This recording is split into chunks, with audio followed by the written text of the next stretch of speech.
我是金融系1年级丁宏宇，学号是114302053。I'm going to answer the question 1, the evolution of QE in the United States and Japan. In the United States, from QE1 to QE3, 2008 to 2012. The primary objectives of the QE is to provide further economic stimulus after slashing the federal funds rate to the zero lower bound following the 2008 Lehman Brothers collapse. The outcome of the QE1 to QE3 is successfully injected liquidity directly into a stalled economy.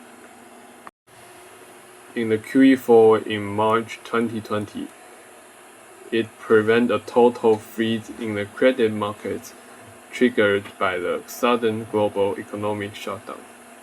And the outcome of that is implemented as the Fed's largest and most rapid QE program to date. The QE policy in Japan has 3 periods. The first is the original QE in the 2001. The primary objective of the QE policy is to combat a severe liquidity trap that gripped the nation after its 1990s asset bubble burst.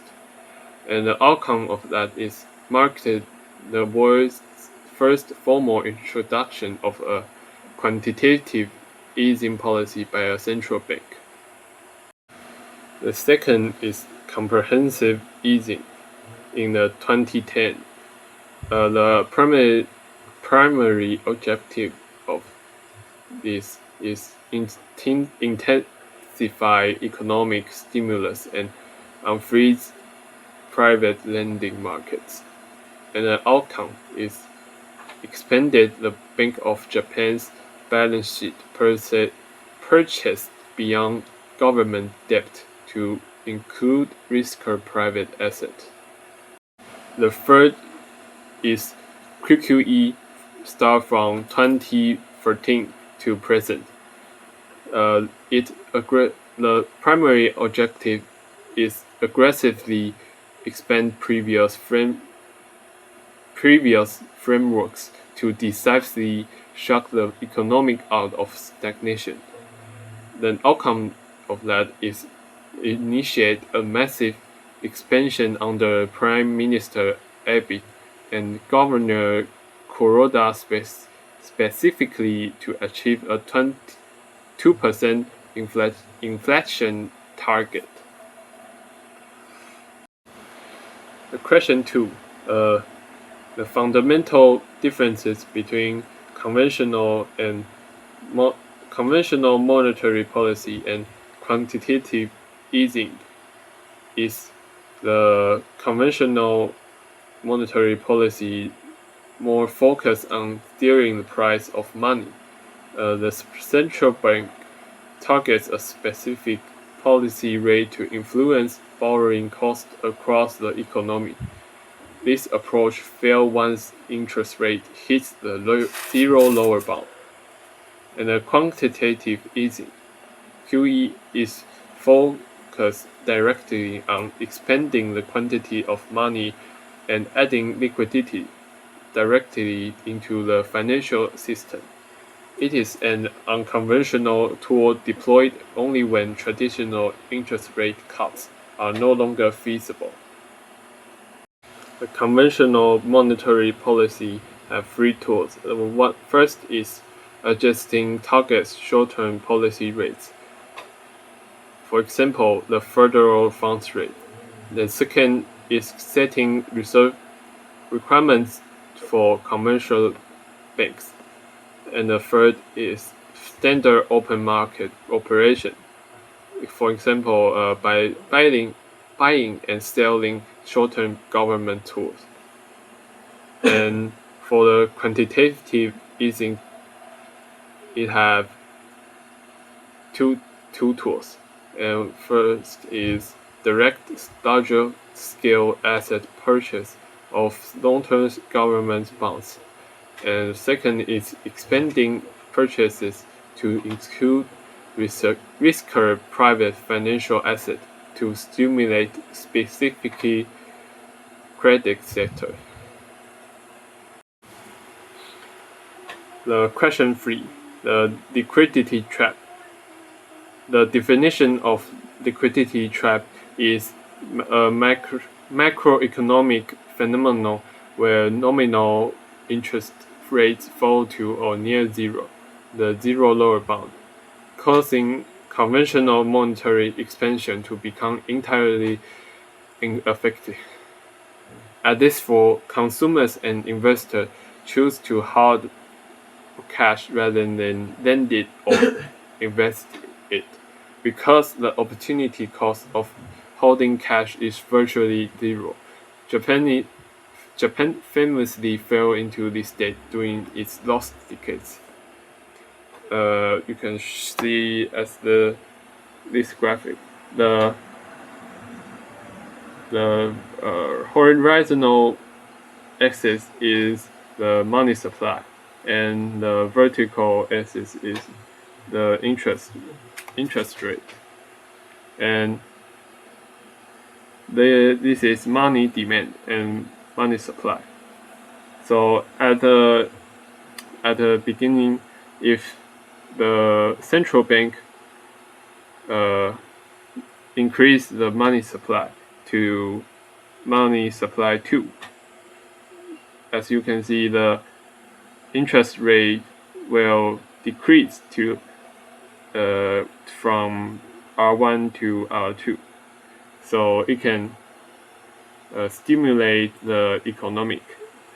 But if the interest rate is already very low, even if the central bank increase the money supply to the money from money supply 3 to money supply 4, and the interest rate won't change, and the economy will not be stimulated. Why the liquidity trap necessitates QE is when an economy is trapped, conventional policy is paralyzed because you cannot lower nominal interest rate below zero. The QE solution, because the interest rate channel is broken, the central bank must bypass it entirely. By transitioning to QE, the bank stops trying to lower short-term rates and instead inject massive liquidity directly into broader credit markets by buying long-term and private assets. This forces liquidity out into a broader economy, unfreezing market through sheer volume rather than interest rate adjustment. The question for the QE transmission channels. QE is intended to stimulate growth and achieve inflation targets through several distinct channels. The first is the portfolio rebalancing channel. By buying up safe assets like government bonds, the central bank drives down their yields. This forces institutional investors to shift their capital into riskier, higher-yielding private assets, boosting stock markets and corporate investment. The second is the credit market and the equity channel. Direct intervention prevents credit freezes, lowers the cost of private borrowing, and ensures commercial banks have excess reserve to lend out. The third is the signaling and expectations channel.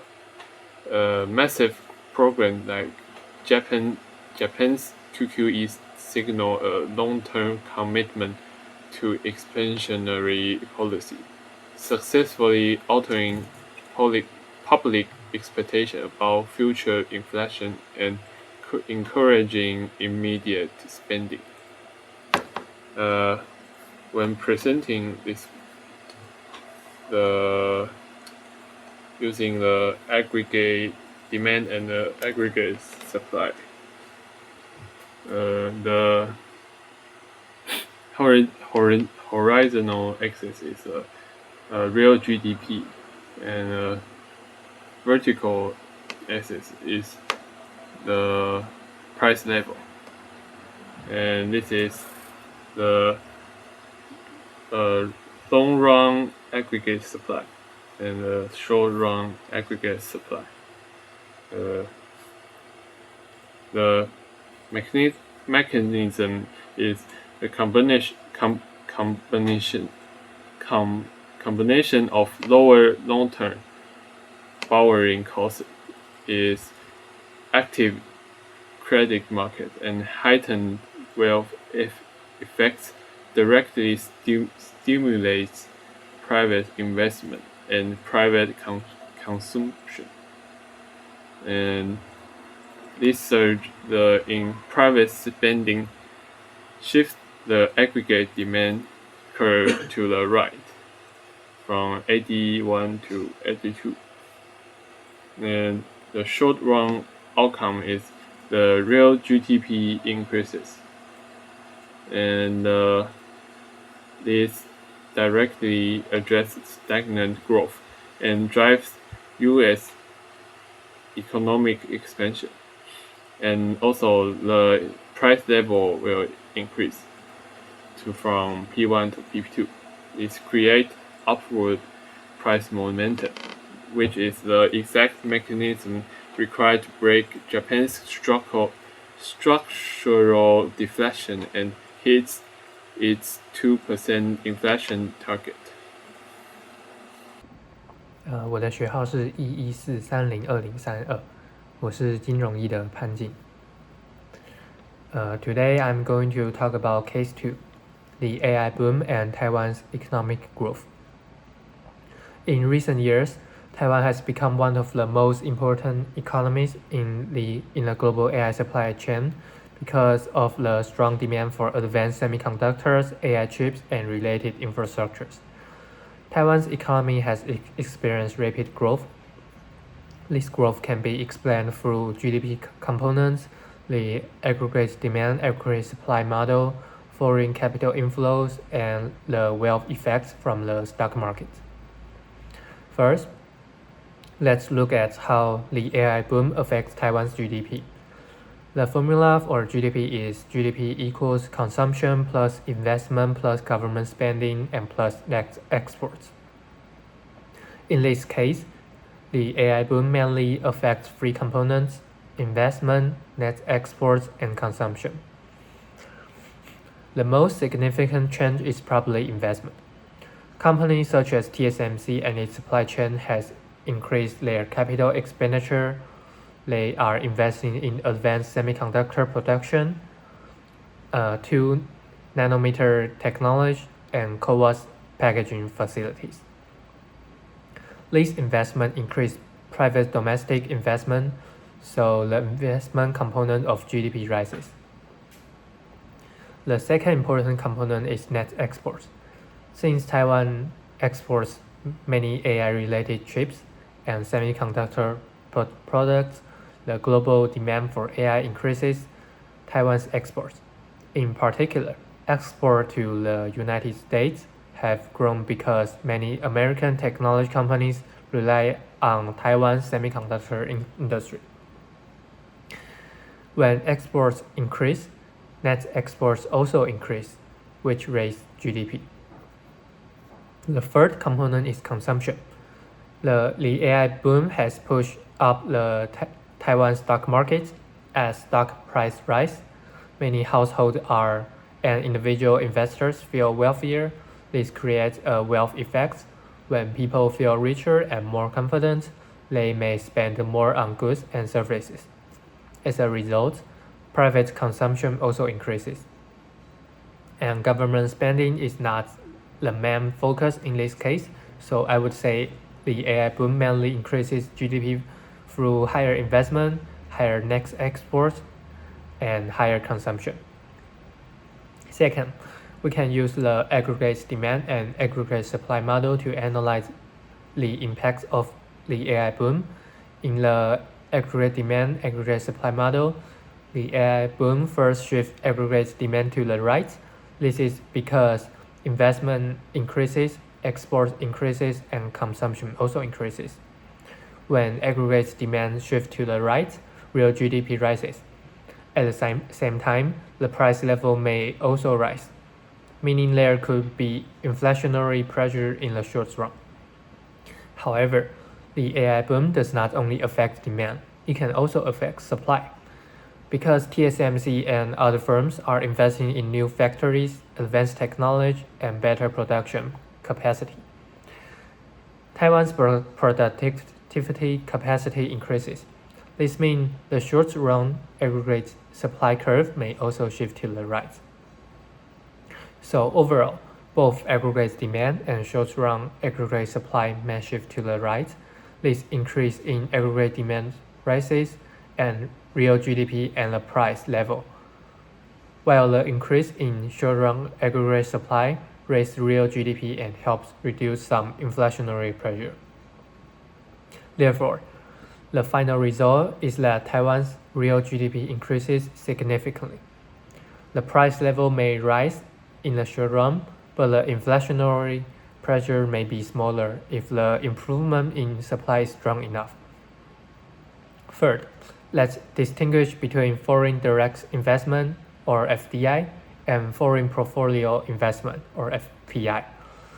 FDI means foreign direct investment. It refers to long-term physical investment by foreign companies in another country. For example, when foreign technology companies build headquarters, research centers, factories, or data centers in Taiwan, that is FDI. In this case, companies like NVIDIA, Google, and Amazon expanding their presence in Taiwan are examples of FDI. These investments are directly connected to real economic activity because they create facilities, jobs, and business opportunities in Taiwan. On the other hand, FPI means foreign portfolio investment. It refers to foreign investor buying financial assets such as stock and bonds. These investors do not directly control or operate companies. They are mainly investing in financial markets. In the case when global institution investors buy Taiwanese stock and push the Taiwan stock exchange higher, that is an example of FPI. So both FDI and FPI bring foreign capital into Taiwan. When foreign investors want to invest in Taiwan, they usually need to exchange foreign currency such as US dollars for new Taiwan dollars. This increases the demand for the new Taiwan dollar. As a result, new Taiwan dollars tend to appreciate. In other words, capital inflows can make the new Taiwan dollar stronger. Finally, let's discuss how a booming stock market can translate into real physical economic growth. The key idea here is the wealth effects. When the stock market rises, households that own stocks become wealthier, even if their income has not directly increased. They may feel more financially secure. Because of this, they become more willing to spend money. This is related to the concept of marginal propensity to consume, or MPC. MPC means the proportion of additional income or wealthier that people spend on consumption. For example, if people gain extra wealth from rising stock prices and their MPC is high, they will spend part of that extra wealth on goods and services. This increases consumption. When consumption rises, aggregate demand also rises. Businesses may then produce more goods and services, hire more workers, and invest more. Through this process, a booming stock market can support real economic growth. However, it is important to remember that stock market growth alone is not enough. It becomes real economic growth only when higher asset prices lead to actual spending, investment, production, and employment. In conclusion, the AI boom has affected Taiwan's economy through several channels. It has increased investment, boosted exports, attracted foreign capital, raised the stock market, and supports household consumption. Using the aggregate demand, aggregate supply model, we can say that AI boom shifts aggregate demand to the right. It may also shift short-run aggregate supply to the right because of higher productivity capacity. Therefore, Taiwan's real GDP increases, but there may also be some inflationary pressure in the short run. Overall, the AI boom is not just a technology trend, it has become an important driver of Taiwan's macroeconomic growth. And thank you for listening. 我是金融一黄云佑，账号序号是11432038。Then we talk to question 1. So when we look at the Russia-Ukraine war back in 2022, it mostly messed with European natural gas and global grain markets. But the 2022 Iran-US conflict hits the actual heart of the global oil market. The big reason a Middle East conflict causes such a massive sudden spike in gasoline prices comes down to geographical concentration. Most of the world's oil and energy reserves are heavily packed right here in the Middle East. Most importantly, nearly 20% of global oil and natural gas passes through one single, incredibly tight choke point, the Strait of Hormuz.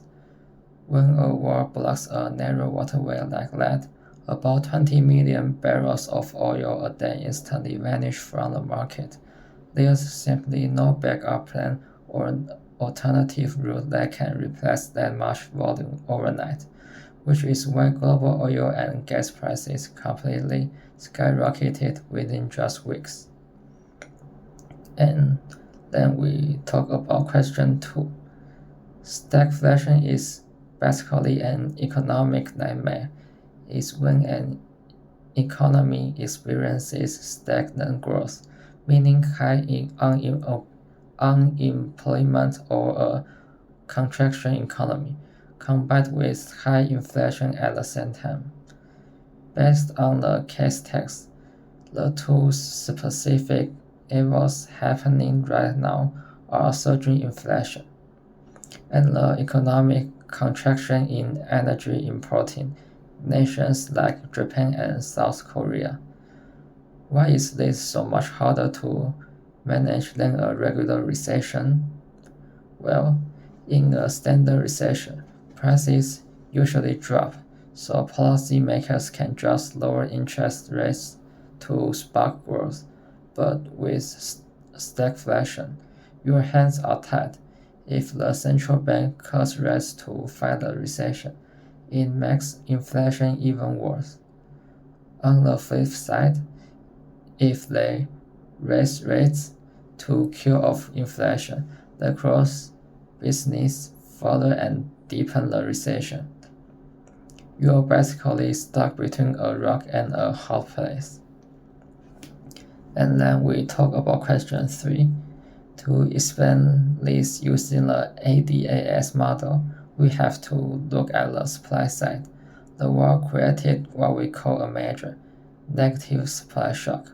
Because oil is a core input for pretty much everyday industry, the massive price jump instantly drove up production and transportation costs for factories and businesses worldwide. In the ADAS diagram, this causes the short-run aggregate supply curve to shift sharply to the left. When short-run aggregate supply curve shifts left along a stable aggregate demand curve, it creates a new equilibrium. The final result on our graph is drop in real GDP, showing that the global economy is shrinking, while the price level moves away up, illustrating the spike on global inflation. And we talk about question 4.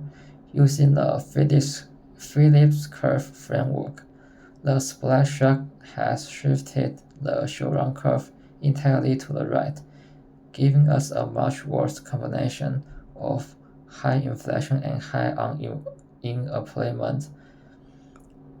Rate adjustments can only move the economy along the curve. They can shift it back.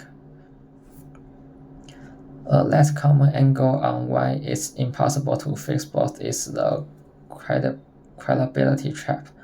When a massive energy crisis hits, people expect everything to stay expensive. Once workers and businesses bake this high inflation into their future expectations, it creates a psychological loop. Standard rate hikes won't fix the physical lack of oil, and if the public loses faith in the central bank, inflation expectations stay high. So the government is forced to accept a brutal trade-off.